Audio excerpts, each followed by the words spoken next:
All right, so once you're all strapped into the flyboard, first thing you're gonna do is you're gonna go ahead and stand up and you're gonna jump feet first into the water.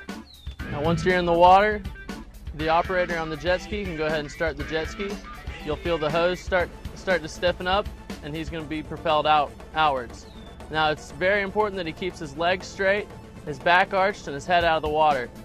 Once your hose is completely straight and you feel that extra power, you're going to want to keep your legs straight, pull your legs under you, pull your toes up. And that's going to let you come right out of the water, as you see. Now, in controlling yourself out of the water, it's all going to be in your toes. You lightly point your toes forward, you'll move forward. You point your toes up, and you'll proceed upwards.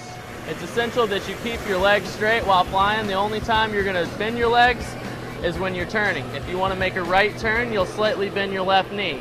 If you want to make a left turn, you'll slightly bend your right knee. While you gain your balance on the flyboard, you want to do S-turns. Slowly turning to the left and also slowly turning to the right. This will teach the user how to properly navigate the flyboard. The next maneuver we'll go over is going to be the 360. The 360 is very important because it can help you get out of potential crashes, and it'll also teach you how to properly do tricks without damaging your equipment.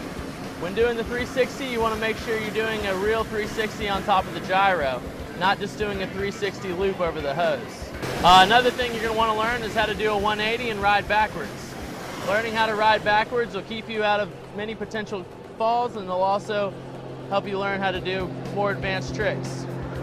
When you're riding backwards, you want to have your toes pulled up, but you want to have all your weight leaning forwards. This is going to properly position your weight on the flyboard, keep you stable and balanced while flying backwards, as you see. All right, when you first start learning the flyboard, in the very beginning, you don't want to take the user higher than 5 feet.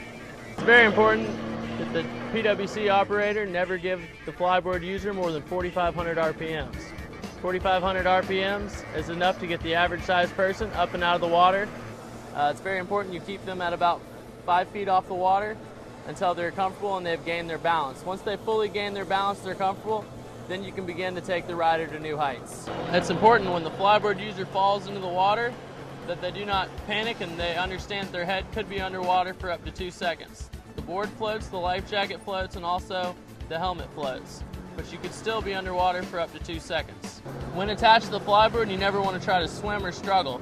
You want to lay flat and let the PWC flyboard and flotation devices do their work. All right, it's very important that the PWC operator understand the proper times when to lower or drop the flyboard user.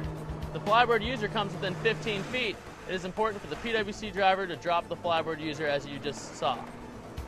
Now, if the flyboard user comes within 6 feet, it's no longer safe for the flyboard user to be dropped. At this point, the PWC driver should slowly lower the flyboard user. It's very important that the operator of the jet ski cut the flyboard user if they enter the water and are underwater for more than 2 seconds. If the flyboard user is underwater for longer than 2 seconds and the jet ski has already been cut off, it is very important that the jet ski operator dive in the water and follow the hose straight down to the flyboard user to make sure everything is okay and they're not stuck on anything on the bottom. It's very important that the flyboard user never directs the jet propulsion at the PWC driver or anyone else in close proximity.